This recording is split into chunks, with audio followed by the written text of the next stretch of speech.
Let's be honest, most friendships are designed to fail.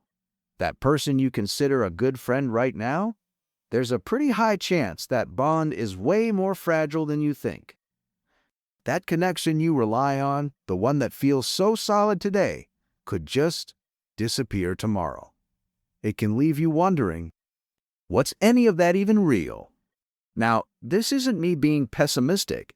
It's a timeless observation from one of history's greatest minds. Over 2,000 years ago, the philosopher Aristotle laid out a framework that explains why this happens. He noticed that most of our connections aren't built on true, deep affection, but on something much more unstable. He didn't use the modern term, fake friends, but he described two types of relationships that are so conditional, they often leave us feeling hurt and confused. Once you learn to spot them, you'll never look at your social circle the same way again. Understanding this isn't about becoming cynical, it's about protecting your energy. It's a tool for clarity that helps you see your relationships for what they are, so you can invest your time in the bonds that actually matter. When you think of Aristotle, you probably picture a dusty statue in a museum, a master of logic concerned with the grand structure of the universe. But he was also a deep student of the human heart. He understood that to live a good life, you need more than just knowledge or money. He famously said that no one would choose to live without friends, even if they had everything else in the world. For him, friendship was essential. But he was also a realist. He saw people throwing the word friend around, applying it to connections that were temporary and shallow. So he decided to break it down. He figured that friendships are built on one of three foundations. They are either useful, they are pleasant, or they are good. Two of those, he argued, are fundamentally incomplete. They are friendships of circumstance, not character. And because they're accidental, they're inherently fragile. These are the connections that, when they end, leave us feeling used, confused, or abandoned. They wear the mask of a real friendship, but they lack the soul. Aristotle's wisdom is our guide to seeing past that mask. The first type of fragile friendship, Aristotle pointed out, is the friendship of utility. In these relationships, as he put it, people do not love each other for themselves, but in virtue of some good which they get from each other. This is the friendship of mutual benefit. The bond isn't about the person, it's about the function they serve. You're friends because you're useful to each other. Once that utility is gone, so is the friendship. It's the most transactional of our relationships, but it's often disguised as something more. Think about the classic work friend. You collaborate on projects, cover for each other when you're running late, and share intel on the boss's mood. Your days are intertwined, filled with shared lunches and knowing glances across the office. It feels like a real camaraderie, a partnership against the daily grind. But what's really holding this friendship together? It's the shared environment and the mutual benefit.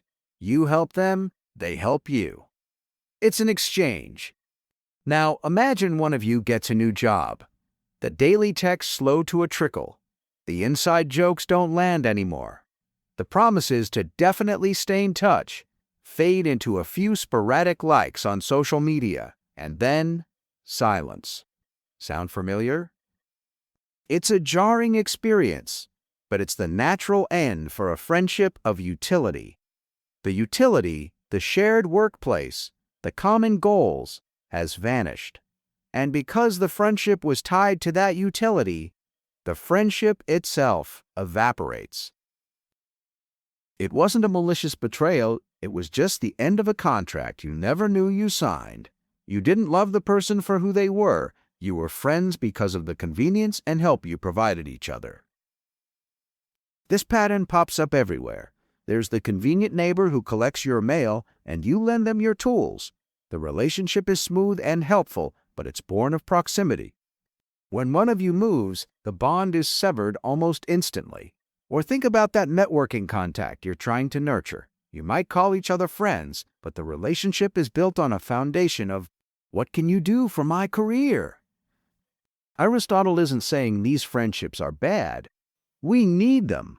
We need colleagues and helpful neighbors. The danger is in fooling ourselves. The problem starts when we mistake utility for affection, when we believe a transactional relationship is a transformational one.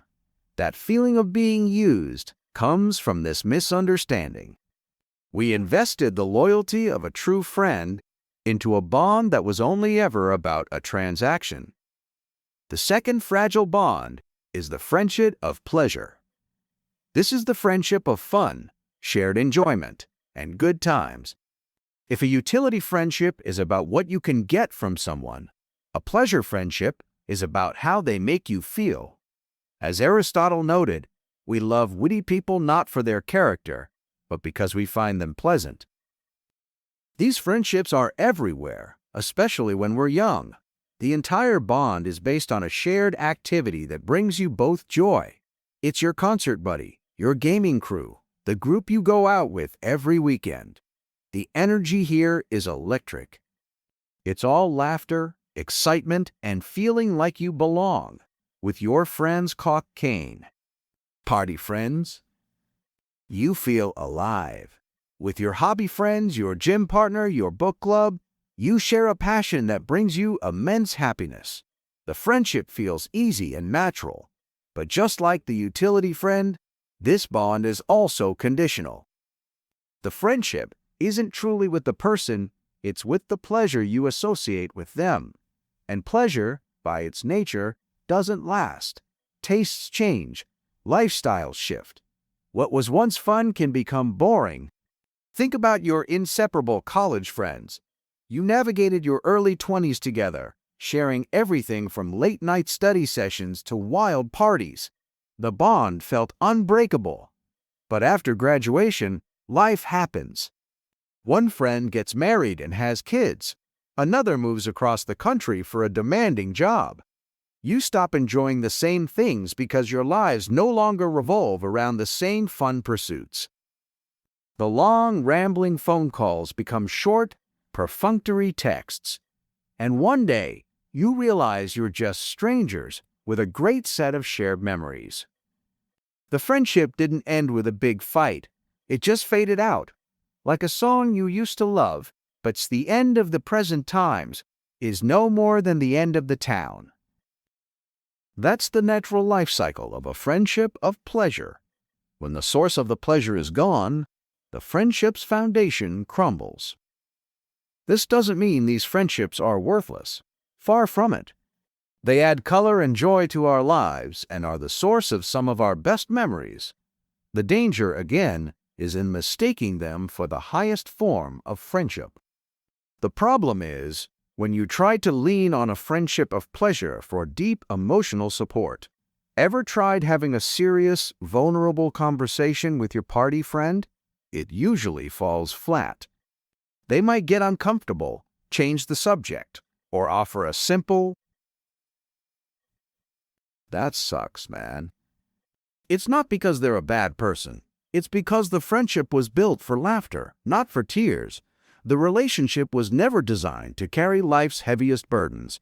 Recognizing this is liberating. It allows you to enjoy these friendships for what they are, without expecting them to last forever. You can cherish the fun and the laughter without feeling betrayed when that season of your life ends. It's not a fake friendship because it's dishonest, but because it's incomplete.